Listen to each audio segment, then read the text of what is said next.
So this is another technique that we use. I really try to incorporate the natural decay that then create the image. He says, well, it's a new media that I've been working on, and it works with light. This is just a sample programmation for us to see the image.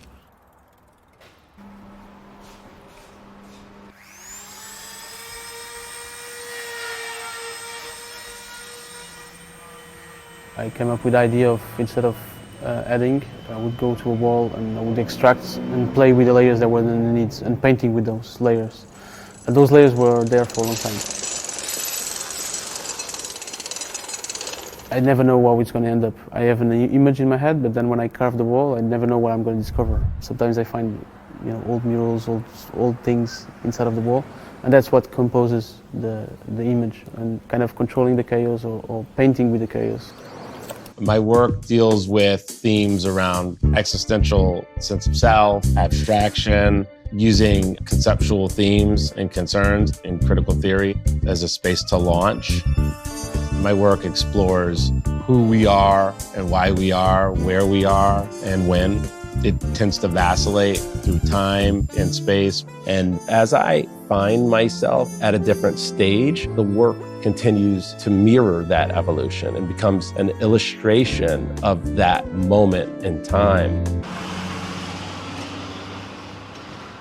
New York is crazy. Really, really noisy. And I couldn't sleep that well. And I was thinking when it was my last time to have a really good sleep. And that was back in Korea. So I thought how I'm gonna bring that space. And physically it's impossible. So I came up with this idea of transportable fabric. I want to carry my home with me all the time, like a snail. I was very interested to understand where the overlaps were from a flickering star and a flicker in film, which is also a concept that I'm very fascinated with, and it's also one of the reasons why I shoot with analog film, since there is this flicker that I feel is this kind of mental travel mechanism that the flicker is providing. And in science here, with the discovery of Henrietta Sven-Leavitt, who was this female astronomer who discovered the flickering stars, which was a big eye-opener for our society, since it made us understand that the universe is much larger than we thought it was before. I'm often interested to see where a scientific process can interact with an artistic endeavor. And I made the copying thing, and I really understanding for that. This is original Hiroshige is great. And same time, the Bango is having a lot of courage. He wants to, push himself to next something. That's why he tried to making for the Chinese character, and very, strange painting he did. So I really love it for the, this series in his history. I think there's something in these paintings that is very haunting, and that to me feels like the echoes of many ancestors in a way, many parts of the past.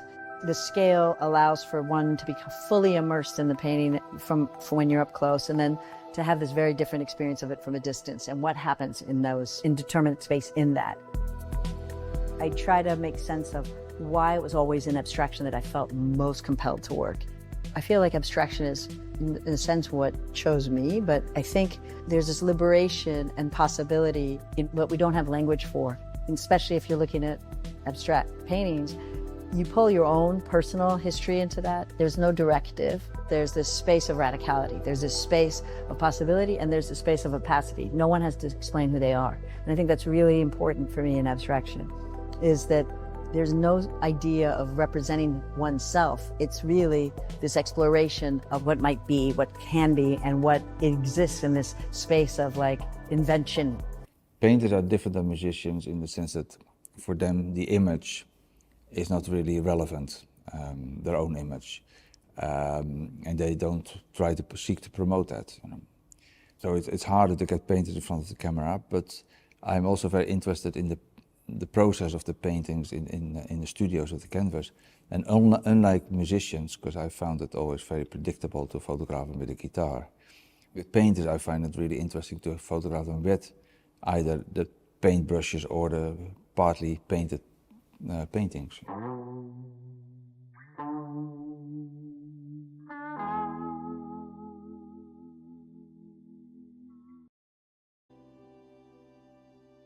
There was a moment when I moved from thinking about the anatomy of a body or a head to the anatomy of a painting itself. And it was a big move for me, and it was from looking at a lot of abstract painting. And now I often start in a completely arbitrary abstract way, and then I work on finding something in an image that could work with that abstraction.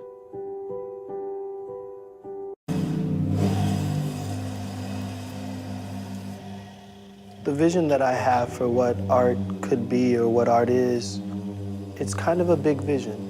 And it's a vision that doesn't really have a lot of boundaries. Can art and culture change communities? Does it all the time. It is so evident that when art is present, things are better, even in the toughest circumstances. I'm asking questions of what the Black world might look like if we invested in it, if we gave a damn.